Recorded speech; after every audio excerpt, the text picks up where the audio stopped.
Hello, welcome to another episode of JavaScript Funct-on-ions. I want to welcome you back as we continue to peel apart layer by layer functions, just as you would an onion, as you hopefully can put together the idea of my naming convention with Funct-onions. So, yeah, last time we left off, we were starting to get into a point to where we were starting to compose functions a bit more, and we left off with a function that we were actually returning a function that would then return a function that was passed in along with either one parameter or multiple parameters, and this would is allowing it to where you are only having to pass in one argument, and then whatever argument was passed in, if you were assigning it to a variable, that variable would then become a function that would actually be able to hold on. It would be passed information from the parent function.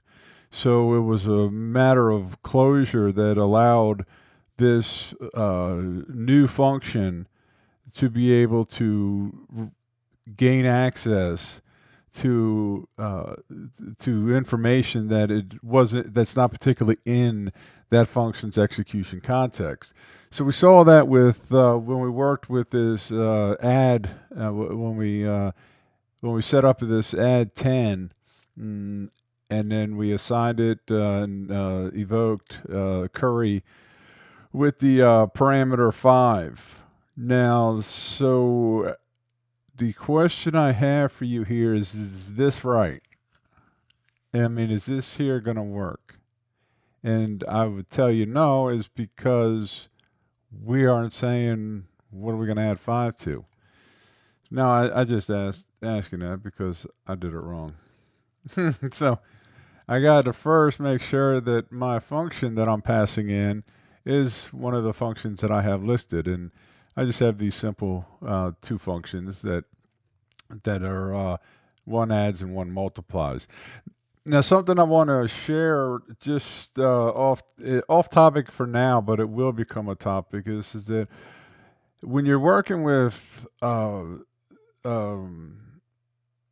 functions that are pure, is that you have to make sure that there's an agreement, an alignment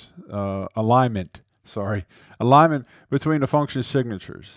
So if you're going to pass a function into another function, is you got to make sure that the signatures are actually aligned. So, when we're passing in this add, is that by the time we are getting into the add context, is that we do indeed have a number 1 and a number 2.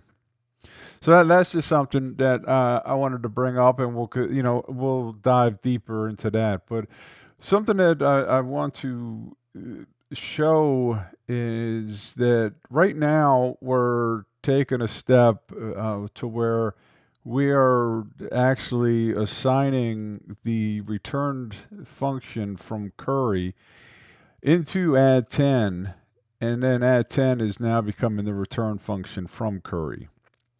And then that is allowing for the returned function, which is add, along with the param1, which is 5, and then the passed in parameter to the new function add 10, which is 10. And then so once we actually go into add, we have 5 and we have 10. Now, there might be times where you don't necessarily have to hold on to a named variable. You don't have to have an identifier somewhere.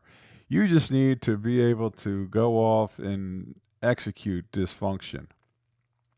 And that's one of the good things about curry, is that you can pass in one parameter, and then at the same time, if you need to, you can invoke it again, and that's what the return function is going to allow you to do. So this add 10 here is that we can simply ignore having to create a new function, and then we can just invoke it straight off of the curry, because all we're really doing is we're returning a function that is then going to be parameter 2, which is 10 in the case of this identifier that we created at 10. And so once curry has actually returned that whole function, it is then going to just return this as your parameter 2, so that then when it is invoked, it is then going to go inside and it is going to see that it's got to invoke the function, which is add, with parameter 1, which is 5, and param 2, which is 10. So let's try to run this without having to do any assignment. And that sometimes is an important factor when it comes to working with functional programming, is that you try to stay away from assignment as much as possible. Let's go ahead and visualize this thing. So as we start here, we're in the global execution context. So at this point in time, before we're going to go ahead and execute curry, is that the JavaScript engine is already put together into the global memory the function for add, multiply, and curry. So the whole in memory right now are the full functions, and then we'll have access to those if needed. So we're going to now execute curry, and the first time we do so is that we're going to step inside of the function. And when we do so, we're going to be inside of a new execution context, which is curry. And param1, which is, I consider them to be placeholders, is the number 5. And the fn is a placeholder for add, which when it looks, it sees that there is an add, which is a function that's in the global memory. So now when we actually hit this return keyword inside of the curry function, it is going to return anything that is on the right side of it. So that's one of the great personalities of the multiple personalities of a function, is that it can be returned as a value. So when we go and we step forward, is that we're going to see the return value from the curry at this point in time is this whole function param2 with the returned function. And you'll see that it was just created down here, is that we have the whole function that is returned as the value at this point in time.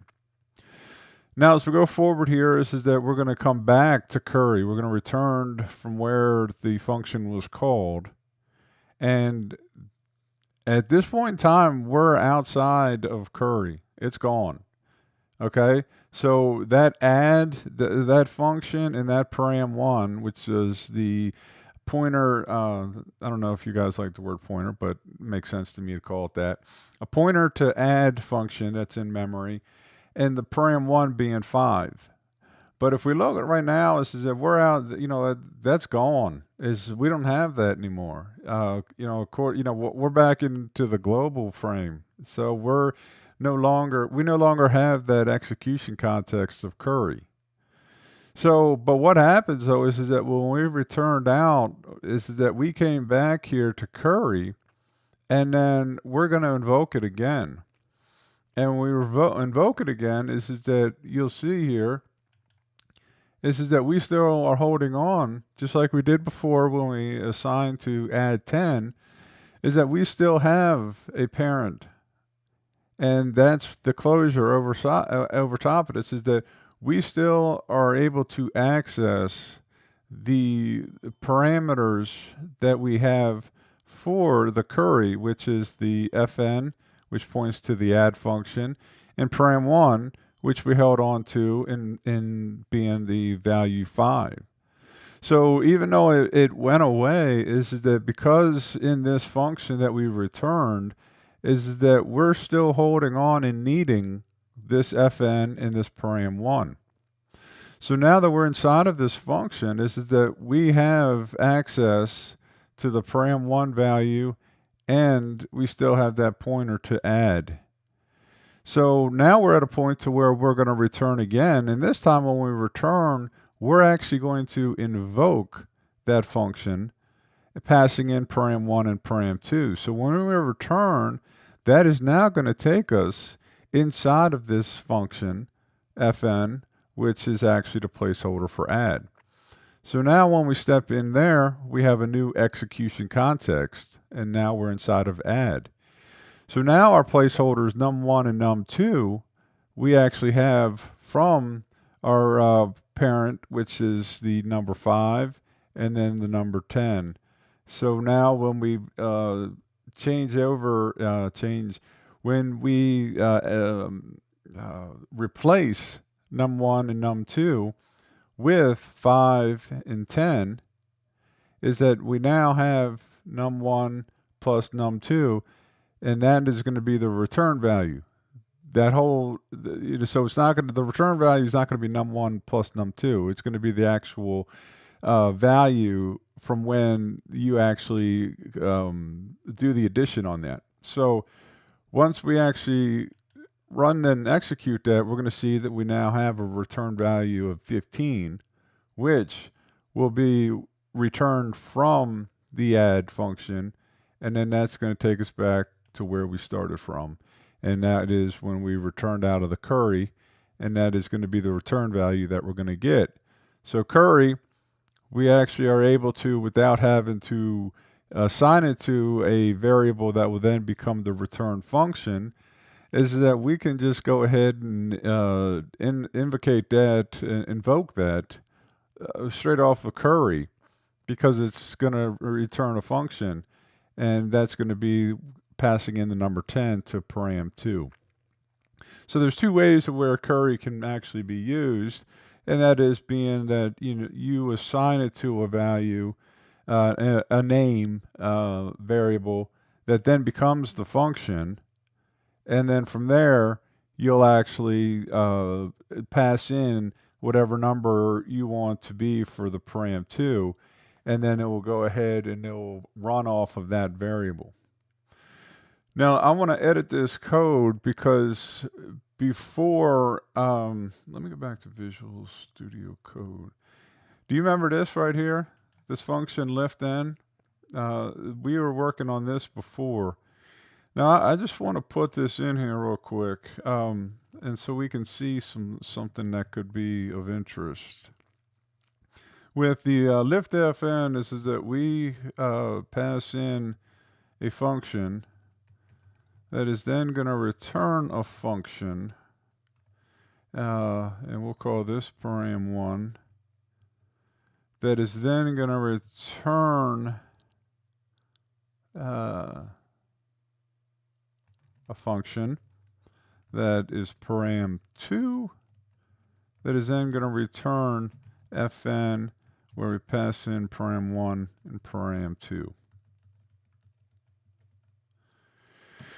So now if we take a look at this, is that we actually have, if we try to look at the params here and the signature, and we can see that we can probably put lift-fn in place of this return function that then returns a function passing in param1 and param2, because you'll see how it operates here is that you first invoke curry with the function in the first parameter, and then you invoke it again with a second parameter, and that's pretty much what we have lift-fn doing. So we can probably, but we can, is that we can return lift-fn and then passing in the function, and then passing in param1.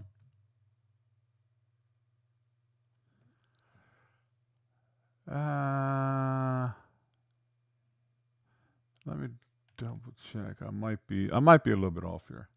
Let's see. So at this current time is that we see that we have add, multiply, lift-fn, and we have curry all available to us.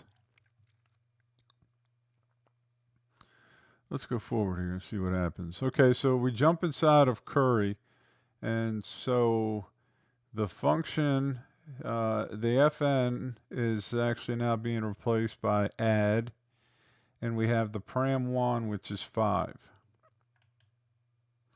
Now we jump in to lift fn, and we have a the lift fn was passed in to add, and now we're going to return the full function out of lift fn, and then it's going to go back into curry where we have the param 5, and then if we go forward, we are now having, again, we still have access to that fn, because you know what, down here in that returned is that we still are holding, we're still in need of that fn, so we still have to be able to look up and see if outside of this function, if we still have access to it along with the param. Let's run forward here.